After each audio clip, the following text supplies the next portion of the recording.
Even though he was my stepson, I couldn't stop what happened next. But before I explain everything, let me take you back to the beginning. When I remarried, it wasn't just about falling in love again, it meant entering a new phase of life, taking on new roles, and blending into relationships that had history before I arrived. David, my new husband, had a son from his previous marriage, Liam. He was in his early 20s, confident and self-reliant. From the first time we met, there was an unspoken connection between us. He was respectful, warm, and had this quiet strength about him. He looked so much like David, those sharp features and piercing blue eyes. But where David was emotionally distant and constantly buried in work, Liam had a calm kindness that made people feel seen. Living in their house wasn't easy. It was grand, full of memories I hadn't been part of, and David, though loving in his own way, was rarely home due to work. The loneliness crept in quickly. Liam, however, always made an effort, bringing me coffee in the mornings, helping with groceries, starting conversations that slowly became deeper and more personal. One evening, rain tapping against the windows, we were alone in the living room. I was curled on the couch with a book when Liam walked in, handing me a warm cup of tea. "You looked cold," he said with a soft smile.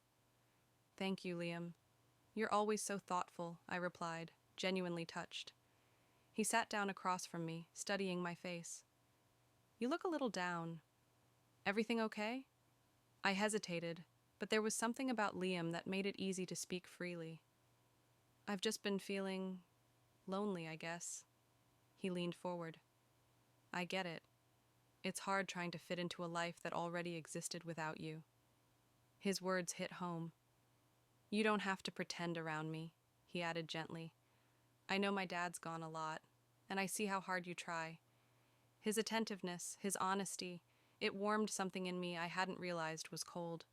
As days passed, that bond deepened. He noticed things others didn't. When I was overwhelmed, he made me laugh. When I felt like an outsider, he reminded me that I belonged.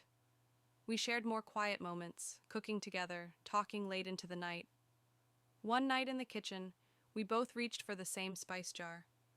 Our hands brushed. It was a fleeting touch, but it sent a chill through me. I stepped away quickly, trying to dismiss it, but his eyes lingered, searching mine. Something had changed.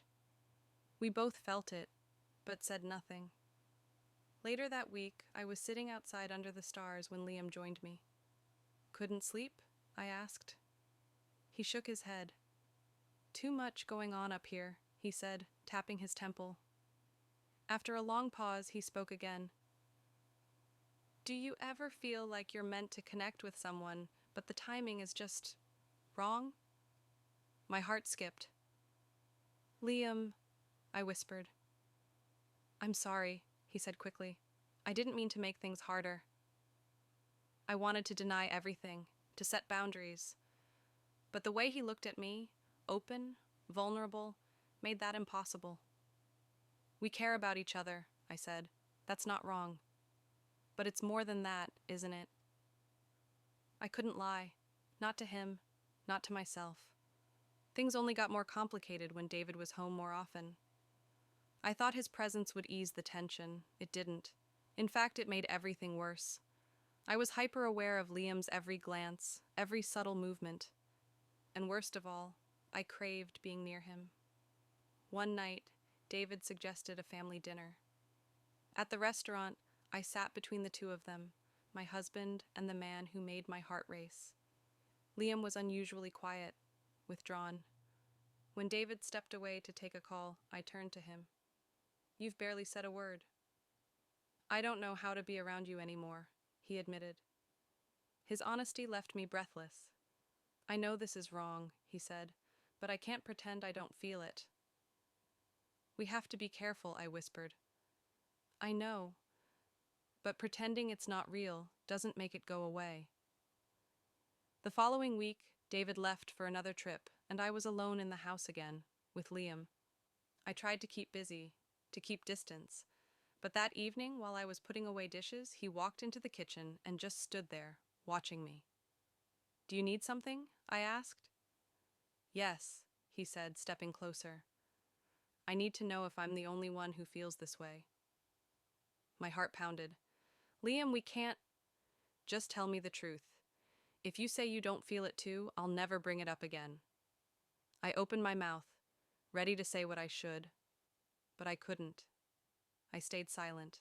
That silence was enough. Liam's expression shifted. He turned to leave. Liam, wait. He paused, not turning around. I don't know what to do, I admitted. I don't want to hurt anyone, but we can't keep pretending either. He finally turned back, softer now. Maybe we don't have to figure it all out tonight. Then he stepped back. Good night, Evelyn. Hearing my name on his lips sent a shiver through me. Good night, Liam.